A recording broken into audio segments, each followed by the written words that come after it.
Hi and welcome back to Weirdy Tropicals. It's Eddie again. Just coming to you today with a part 2 video on what we can cultivate this time of year, what free plants we can get from our existing stock. Of course, there's an absolute ton of different plants. This is just the ones that I've got in my garden, but today I'm going to run over some absolute classics from Persicaria, Miscanthus, Hostas and some other bits and bobs. There'll be 6 plants in total, so don't forget to subscribe for more tropical content as well. So first up today we've got this absolute beauty behind me, which is the Miscanthus. This is giganteous. Anybody that's watched the garden tours, that's featured on every single one of them. Really easy thing of any of the Miscanthus or any grass of that matter. And this one is me cheating. I've actually paid for this one. I've got loads of these that I've ordered.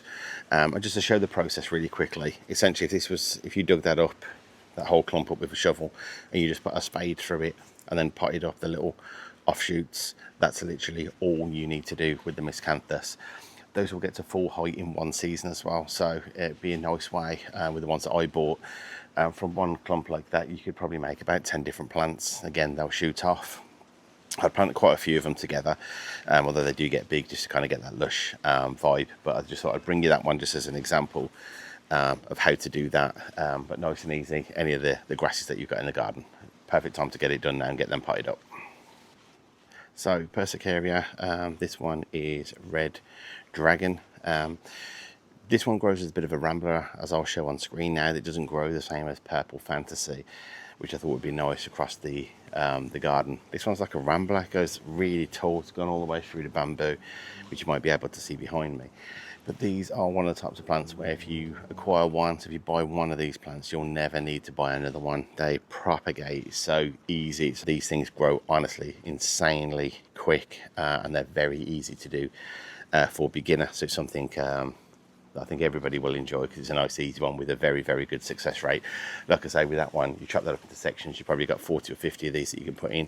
So even if you get 20 or 30 of them, which probably, in all honesty, you'd probably get more like 30 or 40, if not more than that.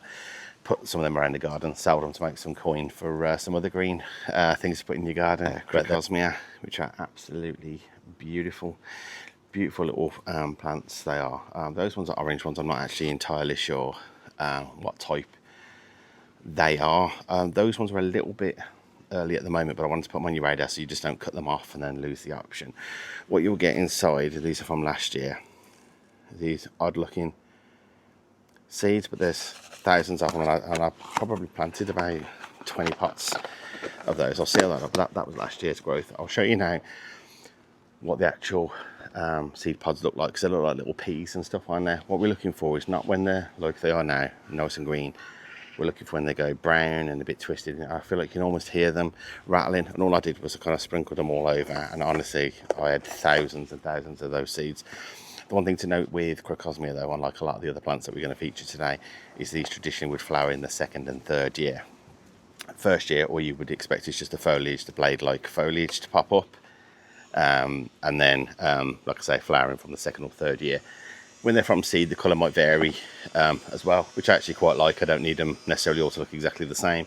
If you need to buy that, then get the corms. That's the other thing with these as well.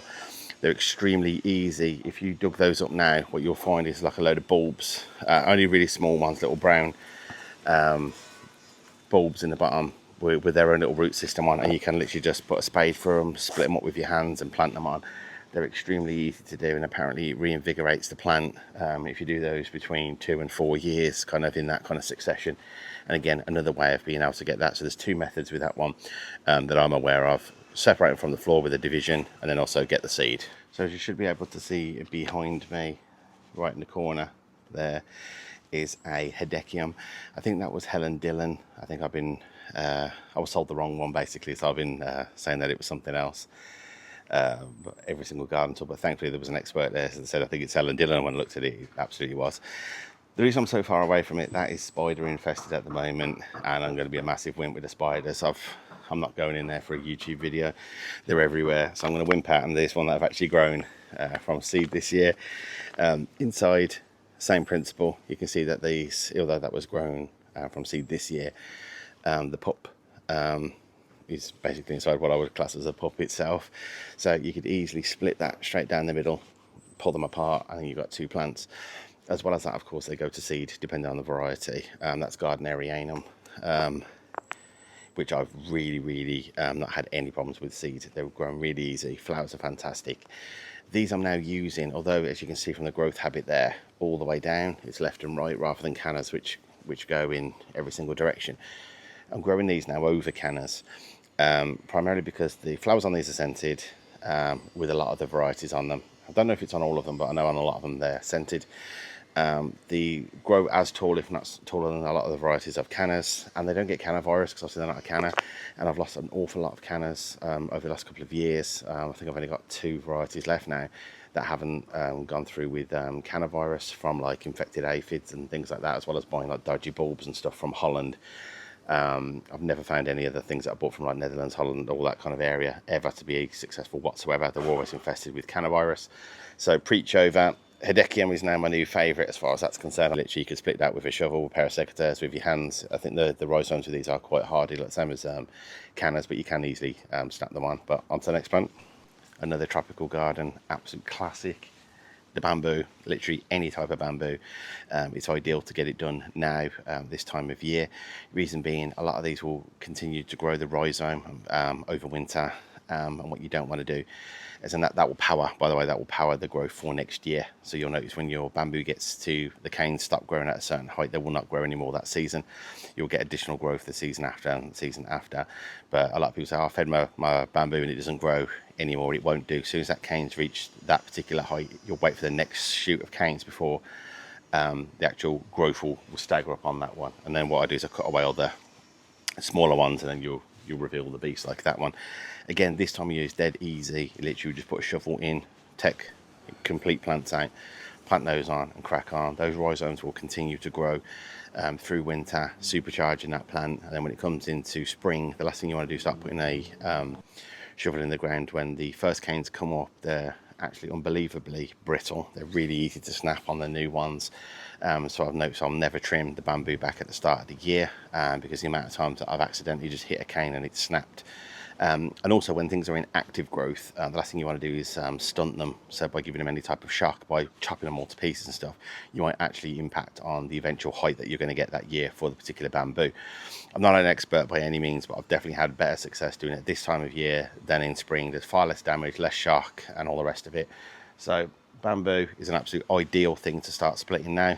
Another absolute classic. I would love to get down on the floor and show you me right next to the hosta, but I've torn the meniscus in my knee and I'm having absolute drama with my knee. So I'm going to show you this one, which is one that I've grown from a bare root. So hostas are absolutely fantastic. As I'll show you on the overlay, the one that I grow down there is definitely worth chopping up. The slugs haven't bothered it. That's probably 3 or 4 years in a row.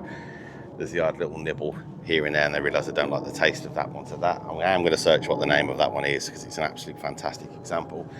It's getting quite large, that one. It's good to renew those. So again, it's one where you dig up the entire clump, either put a shovel through it or separate them with your hand if you can get the parts off, and again pot those on. It might take a year or 2 for them to look absolutely fantastic and perfectly symmetrical and stuff like that, like the one that I've got down there.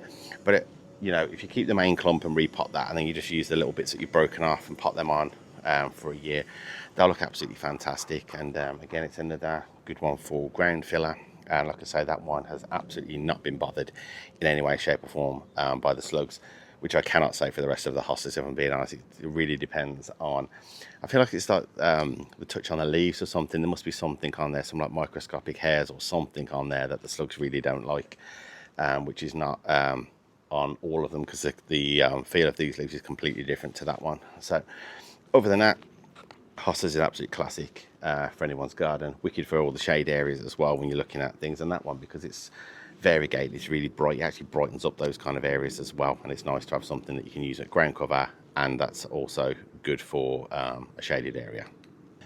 So hopefully you found that video useful, as again we've run over 6 different plants today, things that you can cultivate. Of course you're going to have different plants than me, but it just gives you an idea of the things that you could be separating, things that you can divide, things you can take seed from. If anything, grow in seed pods, give them a go.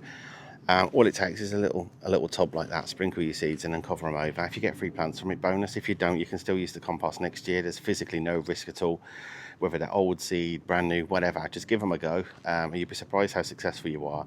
That's essentially what started all this for me. The greenhouses, the YouTube channel, was me just dashing in a couple of seeds and realising I had 1,000 of the same plant. So that's kind of where it all started for me. So just don't go as crazy as I did, unless you're prepared to really go hell for leather on it. But like I say, if you're doing them slow and steady, they'll be absolutely fantastic. Don't forget, as I've always say, to subscribe to my channel. I'm only ever going to bring tropical content to the channel. So there's a load of overwintering videos. I know it's the elephant in the room at the moment, and I'm really trying to stretch the season out as far as possible. So I'm going to leave these things till the last minute. Of course, depending on where you are in the country as well, just take the overwintering videos with a pinch of salt. Do your own research as to how cold and stuff. If you're right down south, you can leave it longer than I am. If you're up north, you'll need to do it a little bit sooner than I will. But I'll do all the videos on how I've kept the bananas and things outside every year, the Miscanthus and some of the bits and bobs, as well as the things that I need to dig up. I'll show you how we either dry store those or set them up for success in the greenhouse so they don't rot away over winter. But again, as always, if you've made it this far, I really do appreciate you watching my channel. Thanks again.